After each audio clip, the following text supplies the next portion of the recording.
PT നൽകുന്ന തുച്ഛമായ വേതനം കൊണ്ടാണ് നമ്മൾ കഴിയുന്നത്. അപ്പോൾ ഈ ഒരു മാർച്ചോട് കൂടി അതും ഇല്ലാത്ത അവസ്ഥയാണ്. കാരണം നമ്മൾ 10 വർഷം 11 വർഷം 13 വർഷം ഞാൻ 13 വർഷമായിട്ടുണ്ട്. ഈ 13 വർഷമായ ഞാനും ഈ അടുത്ത മാർച്ചോട് കൂടി സ്കൂളിൽ നിന്ന് പിരിച്ചു വിടേണ്ട ഒരു അവസ്ഥയിലേക്കാണ് പോകുന്നത്.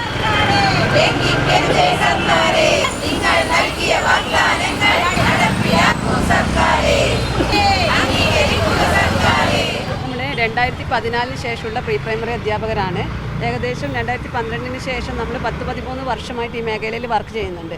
അപ്പോൾ നമ്മുടെ പ്രശ്നം എന്ന് പറഞ്ഞു കഴിഞ്ഞാൽ നമുക്കൊരു ഓണററിയം പോലും സർക്കാരിൻ്റെ ഭാഗത്തു നിന്ന് ഇതുവരെ ലഭിച്ചിട്ടില്ല.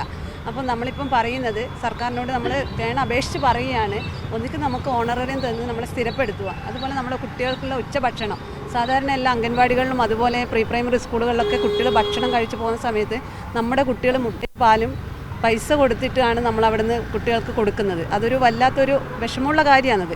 അപ്പോൾ അതിൽ നിന്ന് നമ്മുടെ കുട്ടികൾക്കുള്ള ഭക്ഷണ കാര്യങ്ങൾ സർക്കാരിന് അനുവദിച്ച് തരിക.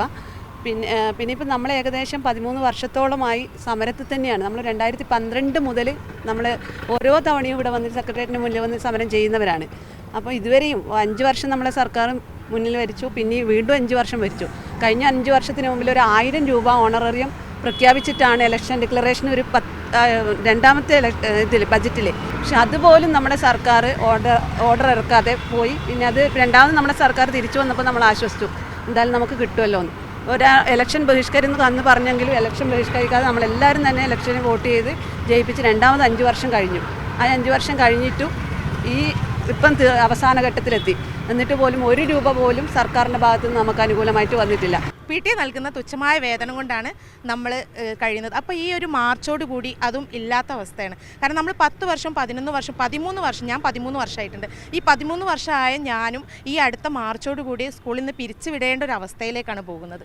അപ്പോൾ അത് ഞങ്ങൾക്ക് സർക്കാരിനോട് ഞങ്ങൾക്ക് സങ്കടപ്പെട്ട് ഞങ്ങൾ എല്ലാവരുടെ ജോലിയും ഇല്ലാത്തൊരവസ്ഥയാണ്. പിന്നെ എന്താണെന്ന് വെച്ചാൽ നമ്മൾ ഗവൺമെൻറ് സ്കൂളുകളും അതുപോലെ തന്നെ